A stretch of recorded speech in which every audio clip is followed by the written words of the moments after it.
ಅಂದ್ರೆ editing table ಮೇಲೆ ತುಂಬಾನೇ ಸರ್ಕಸ್ ಆಗಿದೆ ಹಂಗಾದ್ರೆ. ನಮ್ಮ ದೀಪು ಅದೇ ಅದರಲ್ಲಿ ಯಾವಾಗಲೂ ನೆನೆಸ್ಕೋತೀನಿ ಅವನ್ನ ನಾನು. ಅಂಡ್ ಸಿನಿಮಾದಲ್ಲಿ ಇಮೋಷನ್ಸ್ ಕೂಡ ಅಷ್ಟೇನೆ. ಎಸ್ ಅಪ್ಪನ ಒಂದು ಹೌದು ಅದರ್ ಸೆಂಟಿಮೆಂಟ್ ಇಟ್ಟಿದ್ದೀರಿ. ಹೌದು ಸೊ ಅಂದ್ರೆ ಒಂದು ಸಿನಿಮಾಗೆ ಏನು ಬೇಕೋ ಅದೆಲ್ಲವೂ ಕೂಡ ಈ ಸಿನಿಮಾದಲ್ಲಿ ತರೋದಕ್ಕೆ ಟ್ರೈ ಮಾಡಿದ್ದೀರಿ. Brother sentiment sir. ಈಗ ಯಾವಾಗಲೂ ಮನೆಯಲ್ಲಿ ನನಗೆ ಗೊತ್ತಿರೋ ಹಾಗೆ ಸಾವಿಲ್ಲದ ಮನೆ ಇಲ್ಲ, ಸಮಸ್ಯೆ ಇಲ್ಲದ ಮನೆ ಇಲ್ಲ. ಸೊ ಹಂಗಾಗಿ ಅಣ್ಣ ತಮ್ಮ ಅನ್ನೋ ಒಂದು ಸಂಬಂಧನ ಯಾವ್ಯಾವುದೋ ರೀತಿ ಕಿತ್ತೋಗಿರೋದುಂಟು, ಸಾಯೋವರೆಗೂ ಮಾತಾಡದೇ ಇರೋದುಂಟು, ಮತ್ತು ಬದುಕಿದ್ರೂ ಒಬ್ರಿಗೊಬ್ರು ಮಾತಾಡದಿರೋದುಂಟು. ಇದೆಲ್ಲ ವಾಸ್ತವವಾಗಿ ನಡೆಯೋಂಥ ಪ್ರಪಂಚ ಇರೋವರೆಗೂ ಇರೋವಂಥ ಸಮಸ್ಯೆಗಳು ಅಣ್ಣ ತಮ್ಮನ ಸಂಬಂಧಗಳು ಯಾವಾಗಲೂ. ಯಾಕಂದರೆ ಒಬ್ಬ ಅಣ್ಣ ಪ್ರತಿ ಸರಿನೂ ತಮ್ಮನಲ್ಲಿ ಮಗನ ನೋಡ್ತಾನೆ, ಒಬ್ಬ ತಮ್ಮ ಪ್ರತಿ ಸರಿನೂ ಅಣ್ಣನಲ್ಲಿ ತಂದೆ ನೋಡ್ತಾನೆ. ಅವರಿಬ್ಬರು ಮಾತಾಡದೆ ಇರೋಂಗಾದರೆ, ಅಂದರೆ ಒಬ್ಬರು ಮನೆಗೆ ಒಬ್ಬರು ಹೋಗದೆ ಇರೋಂಗಾದರೆ ಆ ನೋವೇ ಬೇರೆ. ಯಾಕೆಂದರೆ ಲೈಫ್ ಇಸ್ ವೆರಿ ಶಾರ್ಟ್, ಅದು ತುಂಬ ಶಾರ್ಟ್ ಅದು. ಹಂಗಾಗಿ ಅದು ನಾನು ಅದು ಯಾವಾಗಲೂ ಯೋಚನೆ ಮಾಡ್ತೀನಿ, ತುಂಬ ಚಿಕ್ಕದಲ್ವಾ ಬದುಕು, ಲೈಫ್ ಎಷ್ಟು ಶಾರ್ಟ್ ಇದೆ, ಯಾಕೆ ನಾವು ಈ ಸಮಸ್ಯೆಗಳು ಮಾಡಿಕೊಂಡು ಹಾಗೆ ಸಾಧಿಸ್ಕೊಂಡು ಒಬ್ಬರ ಮೇಲೆ ಒಬ್ಬರು ಆರೋಪಗಳು ಮಾಡಿಕೊಂಡೇ ಬದುಕ್ತೀವಲ್ಲ ಅನ್ನೋ ವಿಷಯ. ಅದನ್ನು ತುಂಬ ಡೀಪಾಗಿ ಯೋಚನೆ ಮಾಡಿದ್ರೆ ಆ ಅಣ್ಣ ತಮ್ಮಂದ್ರ ಸಂಬಂಧ ಹಂಗೆ ಕ್ರಿಯೇಟ್ ಮಾಡಿಟ್ಟಿದೆ. ಅಂದರೆ ಅಣ್ಣ ತಮ್ಮ ಮನೆ ಒಳಗಡೆ ಹೋಗೋಕ್ಕಾಗಲ್ಲ, ಹೋಗೋದೇ ಇಲ್ಲ, ಅವನು ಹೋಗೋದೇ ಇಲ್ಲ. ಅಣ್ಣನ ಮಕ್ಕಳು ಅವ್ನಿಗೆ ಹೆಂಗೆ ನೋಡ್ಕೋಬೇಕು, ಅವ್ನಿಗೆ ಅಷ್ಟೇ ಅಷ್ಟೇ ಅಷ್ಟೇ ಅಷ್ಟೇ ಅಷ್ಟೇ ಅಷ್ಟೇ. ಅಂಡ್ ನಿಮ್ಮೊಬ್ಬರ ನಡುವೆ ಒಂದು ಕಾನ್ವರ್ಸೇಷನ್ ಕೂಡ ಬೈಕಂಡೇ ಮಾತಾಡ್ತಾರೆ.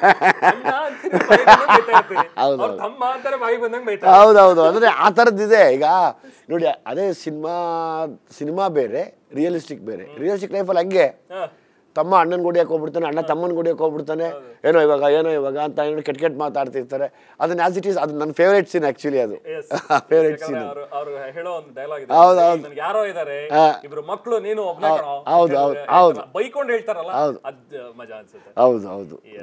ಅಂಡ್ ಒಂದು ಕಲ್ಟ್ ಸಿನಿಮಾ ಅಂತ ಹೇಳಿದ್ರೆ ಆ ಸಿನಿಮಾಗೆ ಅಫ್ಕೋರ್ಸ್ ನಾವು ಸ್ಕ್ರೀನ್ ಪ್ಲೇ ಬರೀತೀವಿ, ಡೈರೆಕ್ಷನ್ ಆಗುತ್ತೆ, ಇದೆಲ್ಲವೂ ಆಗುತ್ತೆ. ಬಟ್ ಅಗೇನ್ ಜೀವ ತುಂಬೋದು ಅಂತ ಹೇಳಿದ್ರೆ RR. Yes. I think Charan Raj ಅವರ extraordinary fantabulous. Exactly. Cinema credit ಅಲ್ಲಿ ಸಿಂಹಪಾಲು ಅಂತ ಹೇಳಿದ್ರೆ ಐ ಥಿಂಕ್ ಹೌದು. RR ಬಗ್ಗೆ ಎಷ್ಟು ನೀವಿಬ್ರು ಗ್ರೇಟ್. ಅಂದರೆ ಲೈಕ್ ಈಗ ನನಗೆ ಏನು ಬೇಕು ಅದನ್ನು ಕೊಡೋ ಶಕ್ತಿ ಇರೋಂಥ ಒಬ್ಬ ಗ್ರೇಟ್ ಮೆಜಿಷಿಯನ್ ಅನ್ಬೋದು. ಈಸ್ ಎ ಮೆಜಿಷಿಯನ್ ಆ ವಿಷಯದಲ್ಲಿ. ಅದಕ್ಕೆ ನಾನು ಹೇಳ್ದೆ ಲೈಕ್ ಮ್ಯೂಸಿಕ್ ಎಂಪರರ್ ಹೋಗಿ ನೀನು ಅಂತ. ನಾಟ್ ಓನ್ಲಿ BGM, ಸಾಂಗ್ಸು ಕೂಡ. ಆ ಸಿನಿಮಾಗೆ ಯಾವ ಥರದ ಸಾಂಗ್ಸ್ ಬೇಕು ಅನ್ನೋದನ್ನ ಇಬ್ರು ಕೂತ್ಕೊಂಡು ಡಿಸೈಡ್ ಮಾಡಿ ಫೈನಲ್ ಮಾಡಿದಿರಿ ಕೆಲವೊಂದಷ್ಟು ಸಾಂಗ್ಸ್. ಸಾಂಗ್ಸ್ ಈ ಮಟ್ಟಕ್ಕೆ ಹೋಗುತ್ತೆ ಅಂತ ಹೇಳಿ, ಯಾಕಂದ್ರೆ 2.5 ಕೋಟಿಗೂ ಹೆಚ್ಚು ವೀಕ್ಷಣೆ ನಿಮ್ಮ ಸಾಂಗ್ ಸೈಕ್ ಸಾಂಗ್. ಹೌದು, ಸೈಕ್ ಸಾಂಗ್. ಆ ಎಕ್ಸ್ಪೆಕ್ಟೇಷನ್ಸ್ ಇತ್ತ ಸಾಂಗ್ ಮಾಡೋದು? ಇಲ್ಲ, ಗೊತ್ತಿಲ್ಲ. ಅದು ನನಗೆ ಯಾವಾಗಲೂ ಲೈಕ್ ನಾವು ಒಂದೇ ಹಾರ್ಡ್ ವರ್ಕ್ ಒಂದೇ ನಂಬೋದು. ನಾನು ಹಾರ್ಡ್ ವರ್ಕ್ ಮಾಡ್ತೀನಿ ಅಷ್ಟೇ, ಅದು ಬಿಟ್ಟರೆ ಬೇರೆ ಏನು ತಲೆಗೆ ಹಾಕ್ಕೊಳ್ಳಲ್ಲ. ಅದ್ರ ಪಾಡ್ಗೆ ಸಕ್ಸಸ್ ಆಗ್ತಿರತ್ತೆ. ಈ ಸೈಕಲಿ ಕೋನ್ರೇವ್ನೇ ಇದೆಯಲ್ಲ, ಕೋನ್ರೇವ್ ತಿನ್ಕೊಂಬನೆ ಮಸೀನ್ಲಕ್ಕೆ ಮಾರ್ತಾ ತುಂಬೆ. ಹೌದು, ಅದು ಯಾರ್ದು ಲೈನ್ಸ್? ಅದು MC ಬಿಜ್ಜು ಬರ್ದಿದ್ದು. MC ಬಿಜ್ಜುನು ನಾವು ಹೇಳಿದ್ಮೇಲೆ ಕಾನ್ಸೆಪ್ಟ್ ಸುಮ್ಮನೆ ಬರೀಲಿಲ್ಲ, ಹೊರಗಡೆ ಹೋಗಿ ಸ್ಟಡಿ ಮಾಡಿ ಅವ್ರ ಏರಿಯಾನ ಅವ್ರ ಫ್ರೆಂಡ್ಸ್ನೆಲ್ಲ ಸ್ಟಡಿ ಮಾಡಿ ಆ ವರ್ಡ್ಸ್ ಅಂತ ನನ್ನ ಆಡೋವಾಗ ಆಗ ಮನೆ ಹೌದು ಚೆನ್ನಾಗಿದೆ ಮನೆ. ಹೌದು. ಸೊ ಆ ಮ್ಯಾನರಿಸಮ್ ಎಲ್ಲಿಂದ ತಂದ್ರಿ ವಿಜಯ್? ಯಾವ್ದಪ್ಪ?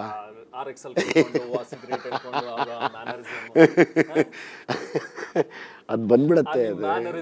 ಹಿಂದೆ ಬರೋ ಆ ಸಾಂಗಿಗೆ ಅದು ಗೊತ್ತಿಲ್ಲ ಬ್ರದರ್. ಅದು ದಟ್ಸ್ ವಾಟ್ ಗಾಡ್ಸ್ ಗ್ರೇಸ್ ಅಂತ ಹೇಳ್ತೀವಿ ಯಾವಾಗಲೂ. ಅವನ ಇಚ್ಛೆ ಅದು. ಲೈಕ್ ನಾವು ನಂಬಿರುವಂಥ ಗುರುಗಳ ಇಚ್ಛೆ ಅದು ಅವರು ಹಂಗೆ ಮಾಡಿಸ್ಕೋತಾರೆ ಅಷ್ಟೇ. ನಮ್ಗೆ ಅದು ಗೊತ್ತಿಲ್ಲ. ಕೆಲವೊಂದು ಸಿನಿಮಾಗಳಿಗೆ ಅದಷ್ಟೇ ತಕ್ಕಂಗೆ ಕೆಲವೊಂದಷ್ಟು ಮ್ಯಾಜಿಕ್ಗಳು ಕ್ರಿಯೇಟ್ ಆಗುತ್ತೆ. ಎಕ್ಸಾಕ್ಟ್ಲಿ. ಅಂಡ್ ಸಾಂಗ್ಸ್ ಬಗ್ಗೆ ಮಾತಾಡ್ತಾ ಇದ್ವಿ. ನವೀನ್ ಸಜ್ಜು ಅವರ ಒಂದು ಸಾಂಗ್, ಜೊತೆಗೆ ಭೀಮಾ ಆಡಿ ಬಾ ಮಗನೇ ಭೀಮಾ. ಹೌದು.